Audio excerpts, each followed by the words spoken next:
guys, welcome back to my channel, or welcome if you're new here. My name is Charlie and I make handmade polymer clay earrings and accessories for my shop called Charrings. Now in today's video, we're actually going to be doing a tutorial.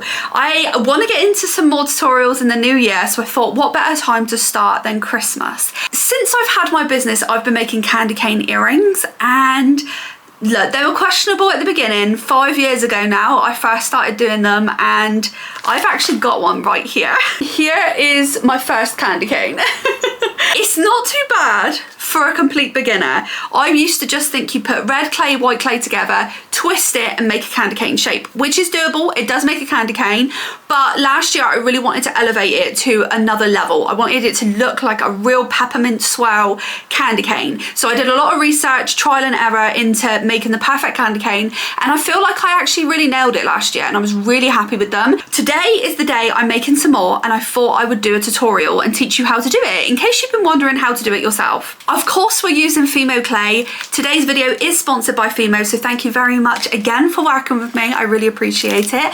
We're going to be using the red and white. This is all you need for the perfect candy cane. You can add some green in there if you want to. I just like the classic red and white. Now, I bought these ones because red and white at Christmas, you can never have enough. So I've got the big blocks, which I highly recommend, and seasonally I do get the bigger ones just because they last so much longer and you do get them for a little bit cheaper when they're bigger. I'm always running out of my white as well, so it's always good to have a big one on hand. I literally go through this within about a week. So if you want to learn how to make some candy canes, come and join me.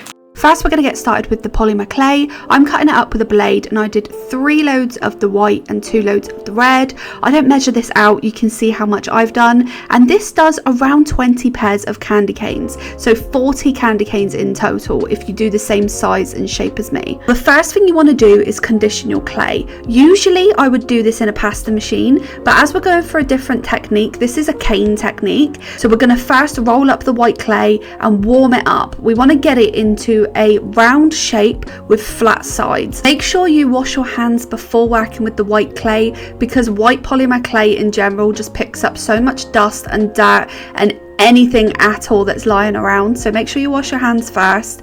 And then we've got the perfect shape. With red polymer clay, it does stain easily. Cotton pads are your best friend when it comes to red clay. As you can see, it just wipes off the desk. You want to keep the surface clean at all times, because if that red mixes in with the white, it's going to be an absolute pain to get it off later. You want to roll the red clay into a snake-like form. You can do lots of different sizes for this. You don't need a specific thickness. I'm using this acrylic tool. You don't need to, but it just keeps everything a bit more level than with your hands. If you come across some breakages like this where it's just not rolling up, it just means your clay isn't conditioned enough. So warm it up in your hands, do what I'm doing here, just play around with it a little bit, roll it out with your hands just to keep it a bit warmer, and then when you go in again, it shouldn't be a problem. The last one I'm doing here is the finish strip that I'm going to be doing, and this is the one I'll probably be using most. So once we've got all of our strips complete, we want to then add them onto the white clay. The red strips do not need to be equal amounts apart from each other on the white clay. You can do this however you like. I do a mixture of thin ones and then I add some thick ones in between. I like to mix it up a little bit just so that the candy cane looks a bit more realistic once it's complete. And make sure you're leaving a little bit of extra red on each side.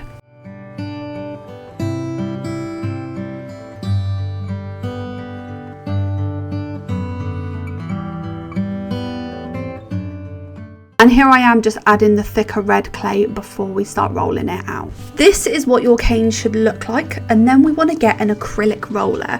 Hopefully you have one to hand. If not, just a rolling pin in general will be fine. And you want to roll out each side so that the red imprints into the white. It just makes it easier when we start rolling it, nothing moves around. But first, of course, wash your hands, because as you can see, my hands are completely red from the clay. I'm wiping down the surface again. You can see just small marks, but they do make a big difference. So you want to take your time with this. Roll it with your hands to begin with. Take your time, don't roll it too quickly, because you could misshape it and it will ruin the whole thing, and all your hard work and all that clay is wasted. Roll it little by little. I also like to do this pulling technique where you just slowly pull it apart so it stops the misshape. We don't want them to not be stripes by the end of rolling it. This part is quite time consuming. Obviously, if you didn't use as much clay, it won't take as long, but you want to roll it out as far as you can and cut it up. So I keep rolling rolling and cutting until it's at the size that I want for my candy canes.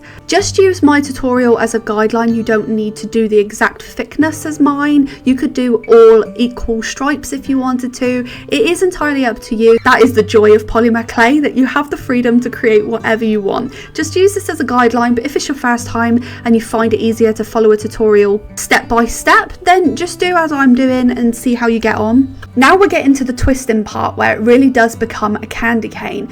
Again, take your time. I know you must be so sick of me saying it, but it really does make a big difference. You can mess up so quickly. If you hold the clay too hard, you're going to squish it and misshape it. So just slowly twist it, just like I'm doing here. I'll twist the whole length and you can see I've got a whole rope of candy cane. So now I can cut off the edge just to neaten up the edge. I kind of guessed for the first one, but this one actually turned out quite perfect.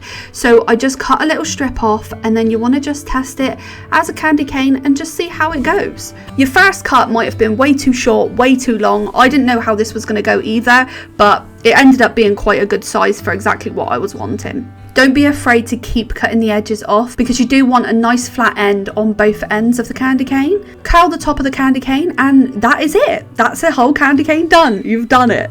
Imagine you had to drink every time I said candy cane.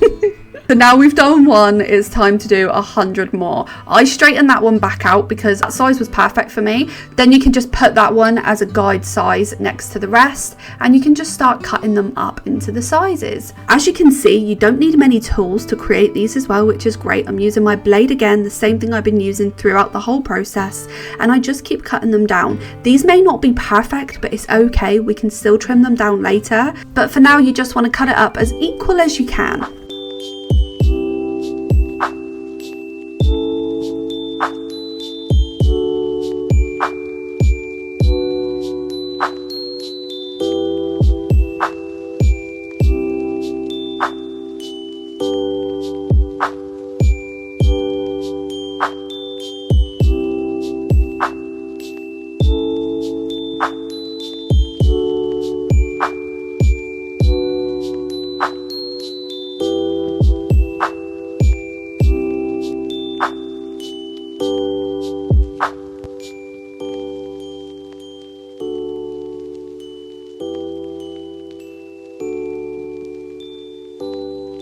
Once you've created all your candy canes, it's time to layer them up on your ceramic tile or baking paper, however you bake your polymer clay. I personally like to use a ceramic tile. It's just what I've used for years and it works good for me. And then I actually spend a lot of time, which is not really a necessary step. You don't have to do this, especially if you're not making these for earrings, but I like to organize them into matching sets. So when you cut them up, obviously they're not all going to be identical. So then you can sit down and figure out which ones match best. And then I bake it like that. It just saves time later on.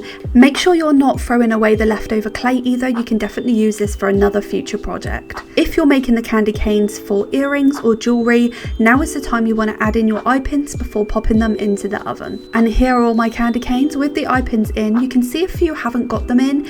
That's because they were a little bit too small, so I'm going to use them for something else. I'm not sure what yet.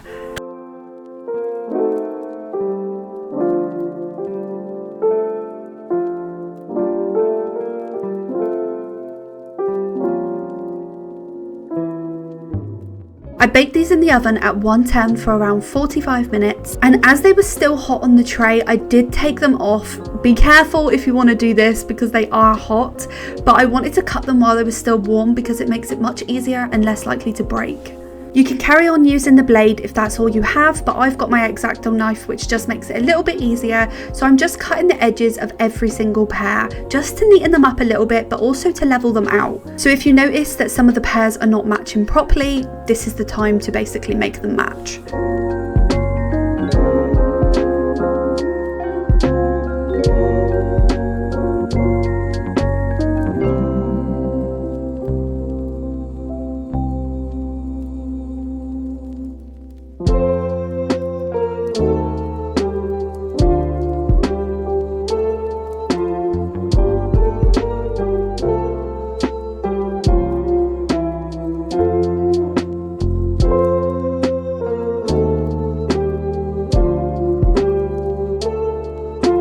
Once you finish that step, now is the time to glue in your eye pins. So don't just place them in there and be done with it. They can fall out. If you're making jewelry, you want them to be as sturdy as possible. So I take the eye pins back out.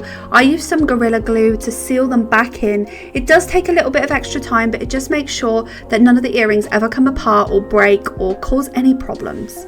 Now obviously if you're not making jewelry, then you are pretty much done with your candy canes. They are complete, but for me, I make earrings, so now I'm adding my findings. I'm just using hooks for these. I think they dangle best and they suit the candy canes really nicely. If you did end up mixing the red onto the white a little bit, or you're noticing any dust or anything like that, grab yourself a cotton bud with some acetone and you can just clean them up as well. But luckily for me, I did take a lot of time in just making sure that I could basically miss that step, so I didn't need to clean these ones up at all. Now it's time to get them on their earring backs, ready for my customers to purchase them. These ones are part of my Christmas collection, so if you're not interested in making them and you're more interested in just buying them, they are on my website, charrings.com. The link is in the description down below. And if you found this tutorial helpful and you wanted to get some more tips and tricks for polymer clay, not only do I have other videos on my page, but I also have a polymer clay beginner guidebook on my website. Again, it's linked down below and it might help you with your future polymer clay projects. And if you wanted to use any polymer clay, I would highly recommend Fimo for the job. You can see how little I use from these big packets, and we made 20 pairs. Thank you so much for watching. If you have any questions at all, leave them in the comments down below. If you followed along with this tutorial and made your own candy canes, make sure to tag me on any social media. I would love to see how yours turned out. Let me know if you want a tutorial on anything else polymer clay related, and hopefully I will see you again soon.